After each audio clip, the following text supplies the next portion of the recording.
Welcome to Saturday Stories, the podcast that brings you stories for your enjoyment and educational benefit. I'm your host, Marina Gabor, co-founder and CEO of Summit Writing Academy. Thank you for joining me today in this episode where I'll be reading Mark Twain's short story titled Luck. Have you ever thought that someone is just lucky? Everything they do, whether intentional or not, turns out to be in their favor. If you've known a person like that, you'll appreciate the humor in this story. Perhaps as the situations unfold, you'll recall someone who has the same kind of luck as the antagonist in this story. Throughout the story, you'll laugh and rage your way through the unfairness of luck, but I guess that's why it's called luck. And some people just seem to have it, fair or not. This episode is brought to you by Summit Writing Academy. Summit Writing helps mature students and professionals improve their writing so they can take advantage of career opportunities. You can take this Saturday Stories experience to the next level by joining the Saturday Stories Club. Click on the link below to join, get your very first close reading guide, and use it to help you increase your vocabulary, enrich your comprehension, and make connections that will help you improve your writing. You'll also be the first to know about Saturday Story related live streams and webinars. So click the link below to join the Saturday Story Club today. Now, without further ado, grab yourself a beverage, get comfortable, and enjoy Mark Twain's short story, Luck, by Mark Twain. Note, this is not a fancy sketch. I got it from a clergyman who was an instructor at Woolwich 40 years ago and who vouched for its truth. Mark Twain. It was at a banquet in London in honor of one of the 2 or 3 conspicuously illustrious English military names of this generation. For reasons which will presently appear, I will withhold his real name and titles and call him Lieutenant General Lord Arthur Scoresby, V.C., K.C.B., etc., etc., etc. What a fascination there is in a renowned name. There sat the man in actual flesh, whom I had heard of so many thousands of times since that day, 30 years before, when his name shot suddenly to the zenith from a Crimean battlefield to remain forever celebrated.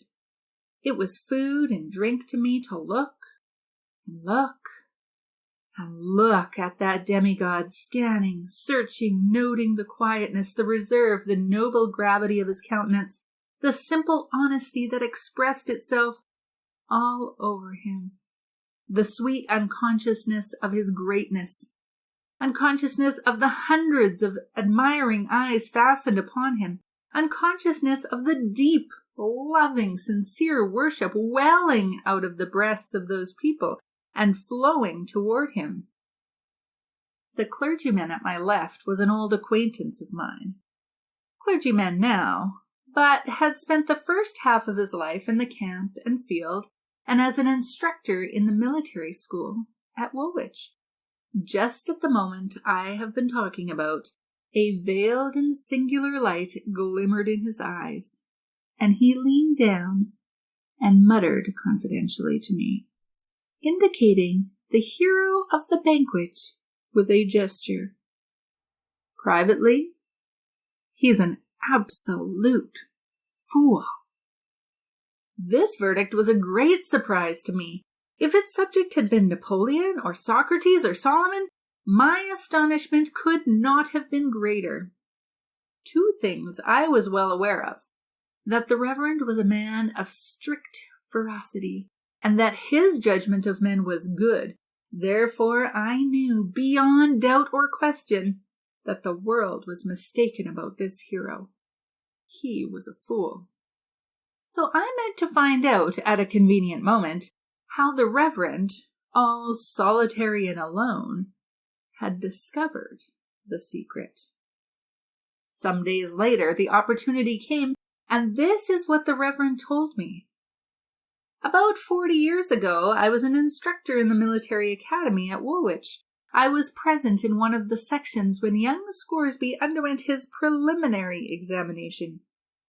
I was touched to the quick with pity, for the rest of the class answered up brightly and handsomely, while why, dear me, he didn't know anything, so to speak. He was evidently good and sweet and lovable and guileless, and so it was exceedingly painful to see him stand there as serene as a graven image and deliver himself of answers which were veritably miraculous for stupidity and ignorance. All the compassion in me was aroused in his behalf. I said to myself, when he comes to be examined again, he will be flung over, of course, so it will be simply a harmless act of charity to ease his fall as much as I can. I took him aside and found that he knew a little of Caesar's history, and as he didn't know anything else, I went to work and drilled him like a galley slave on a certain line of stock questions concerning Caesar, which I knew would be used. If you'll believe me, he went through with flying colors on examination day. He went through on the purely superficial cram and got compliments too, while others, who knew 1,000 times more than he, got plucked. By some strangely lucky accident, an accident not likely to happen twice in a century, he was asked no question outside of the narrow limits of his drill. It was stupefying. Well, all through his course I stood by him with something of the sentiment which a mother feels for a crippled child, and he always saved himself just by miracle, apparently. Now, of course, the thing that would expose him and kill him at last was mathematics. I resolved to make his death as easy as I could, so I drilled him and crammed him and crammed him and drilled him just on the line of questions which the examiners would be most likely to use, and then launching him on his fate. Well, sir, try to conceive of the result. To my consternation, he took first prize, and with it he got a perfect ovation in the way of compliments. Sleep? There was no more sleep for me for a week. My conscience tortured me day and night. What I had done purely through charity, and only to ease the poor youth's fall.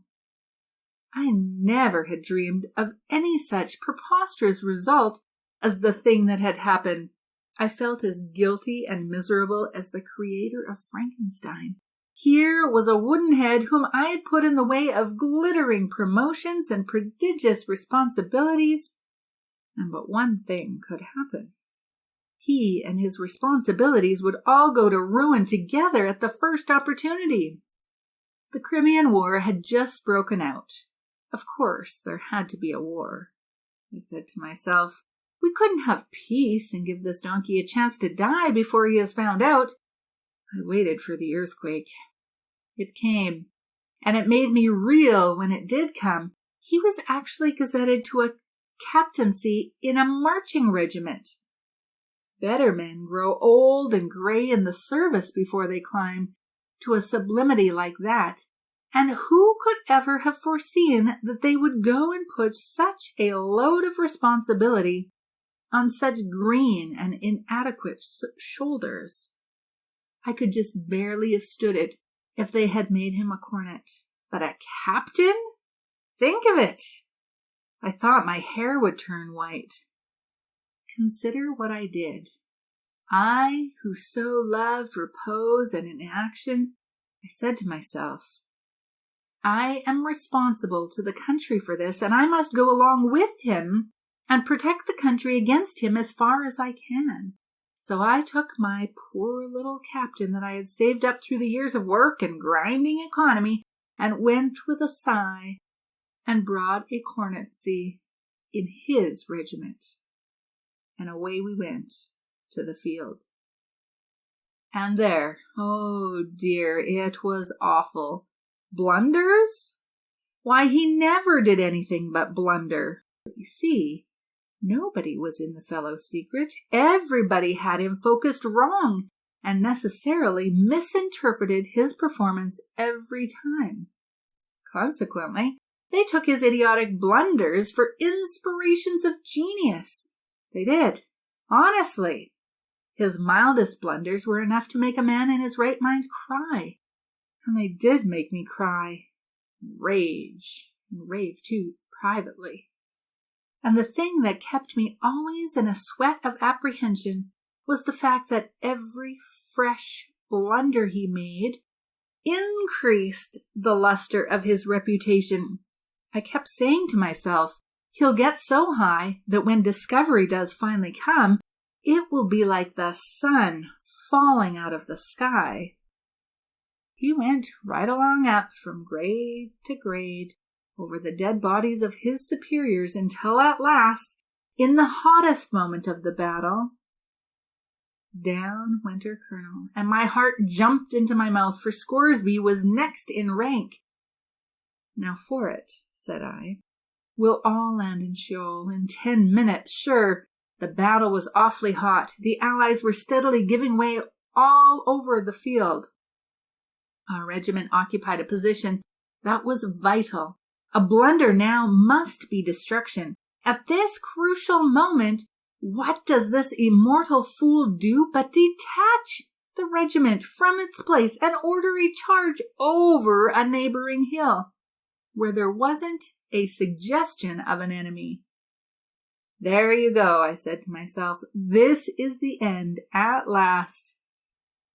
And away we did go, and were over the shoulder of the hill before the insane movement could be discovered and stopped.